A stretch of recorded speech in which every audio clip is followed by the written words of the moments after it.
Hello, and welcome to Moments in History. I'm Linda Shenton-Matchett, author, speaker, and history geek.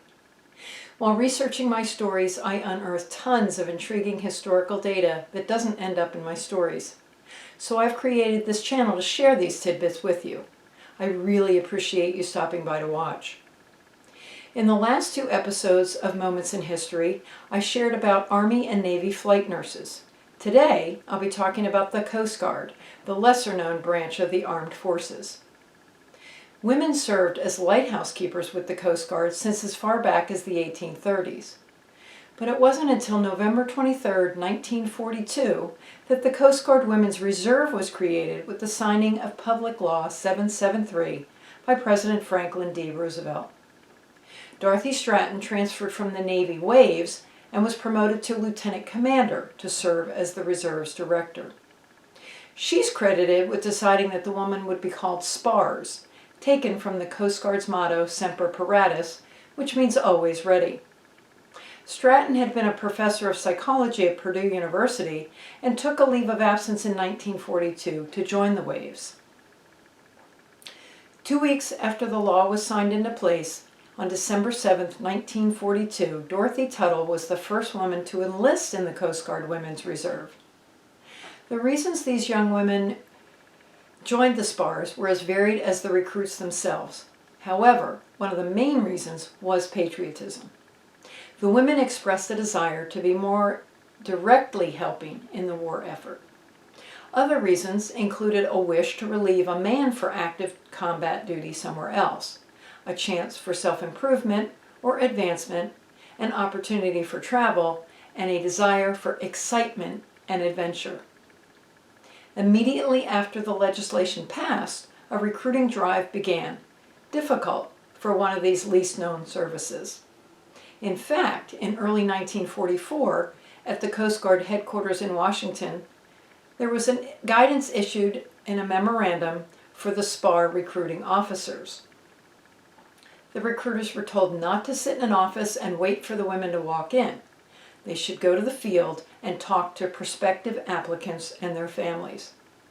According to Lieutenant K. Arthur, a former SPAR and co-author of the book 3 Years Behind the Mast, The Story of the Coast Guard Spars, when the memo arrived, a southern recruiting office, the staff had just returned from a trek through a cotton field to secure enlistment permission from a girl's irate parents who were at work there. Another SPAR recruiting ploy was the much-debated Tars and Spars music and dance show. The show was on the road in the East Coast cities during the summer of 1944. 2 years it would be made into a movie. Unfortunately, but not surprising, African American women were not sought out to join the organization. However, many did apply for enlistment.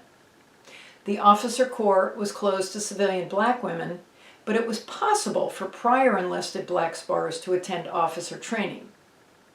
The enlistment process involved a mountain of forms, interviews, physical exams, and a mental aptitude test. One source described the average woman applying for enlistment as, quote, a single 22-year-old high school graduate who had worked for more than 3 years in a clerical or sales job, earning $26.94 per week before joining. Chances were good that she came from Massachusetts, New York, Pennsylvania, Illinois, Ohio, or California, according to a May 1943 survey. In a similar survey done in July of that year, it was discovered that the average SPAR officer applicant was single and a 29-year-old college graduate. She had worked for 7 years in either a professional or managerial position in the field of education or government, earning $50 per week before joining the SPARs. In many cases, these women's service in the Coast Guard used the tools of their prior profession or civilian experience.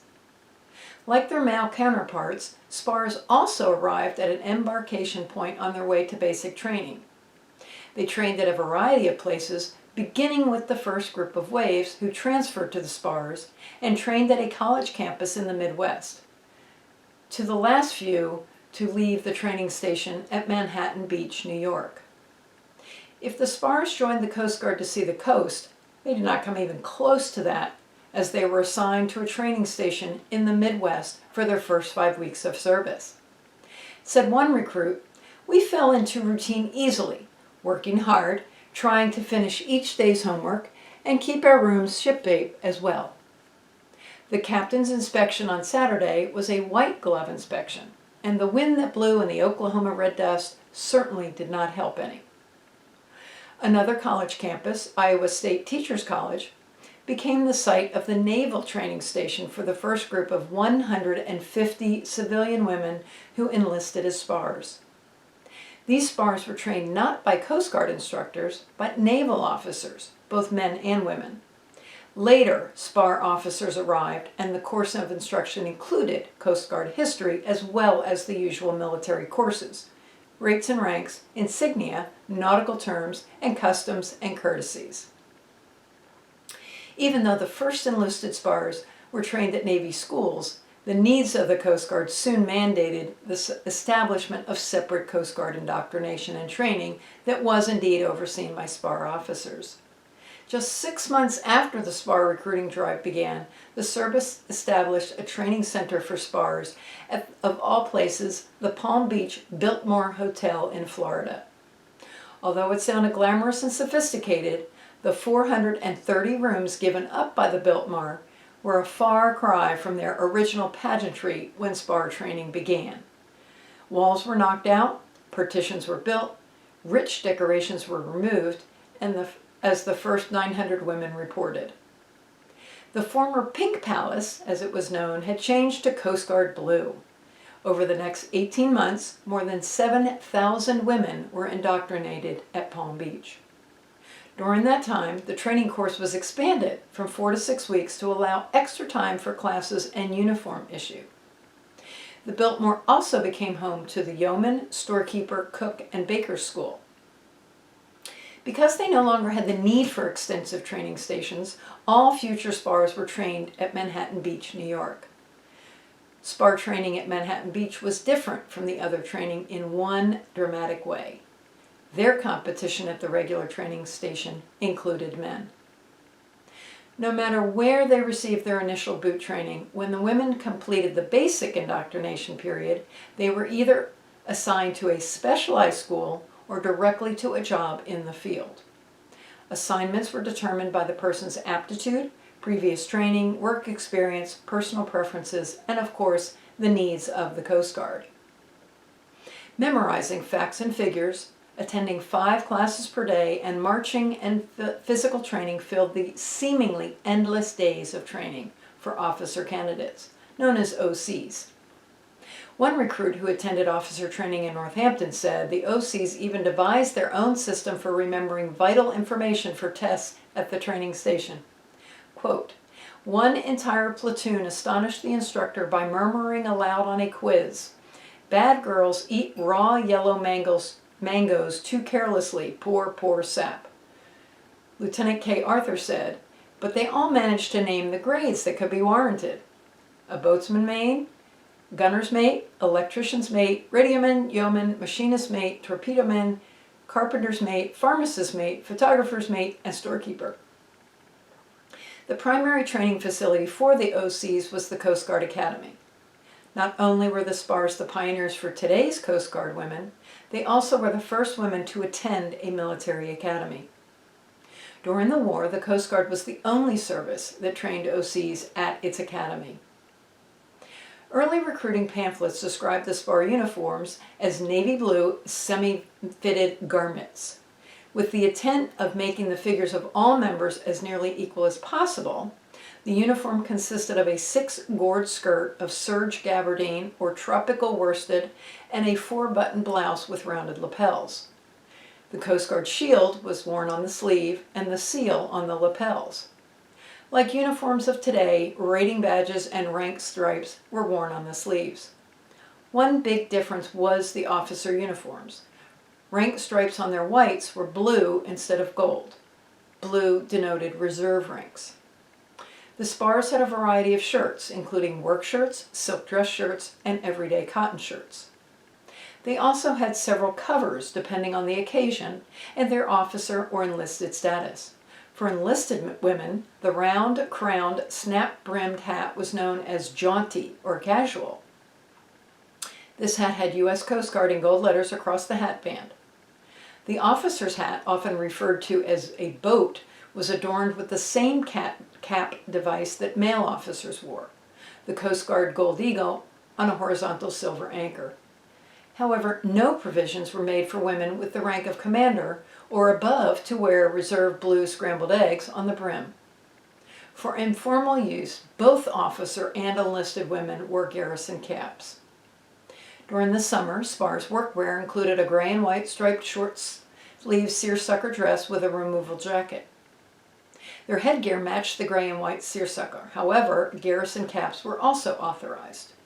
For summer dress occasions, another version of the standard uniform was made in white fabric. They even disguised the regular issue handbag by removing the strap and covering the black bag with an envelope of white poplin. At the peak of the Coast Guard's reserve strength during World War II, 1 out of every 16 enlisted members and 1 out of every 12 officers was a SPAR. The first SPARs of 1942 were filling shore billets only in the United States continental. Working in district offices and field units alike, they were assigned to every Coast Guard district except the 10th District in Puerto Rico. Finally, in late 1944, Congress relaxed its ruling that kept servicewomen stateside and allowed them to serve in Alaska or Hawaii. However, they were still restricted from duty in Puerto Rico because of the lack of suitable housing. Although all enlisted SPARs were not automatically slated for clerical work, a large portion did become yeomen and storekeepers. Others worked in specialized fields such as parachute riggers, chaplain assistants, air control tower operators, boatswain's mates, coxswains, radio men, ship's cooks, vehicle drivers, and pharmacists' mates. Those with prior practical nursing or medical experience were often assigned as assistants in sick bay. However, the field that stands out among all of them, because it was probably the least publicized and most unique, is LORAN. This new long-range aid to navigation came about in October of 1942, but few in the Coast Guard knew about it. LORAN was a word that was said only behind locked doors. In fact, it was so secret, according to one recruit, not even the training officer had any conception as to what the duties of those SPARs would be, nor what the qualifications should be. The job entailed recording measurements every 2 minutes of the radio signals transmitted from 2 shore-based stations. The signals were then picked up by a receiver indicator installed on ships and planes, enabling them to calculate their exact position. In all, nearly 12,000 enlisted women and 978 female officers served in the SPARs during World War II. I hope you've enjoyed today's moment in history. If you'd like to learn even more history, please stop by my blog that's found at www.lindashentonmatchett.com. And please consider subscribing to my channel and click the bell icon to receive notifications of new episodes that release generally on the 2nd and 4th Friday of every month. Thank you again for watching, and have a great rest of your day.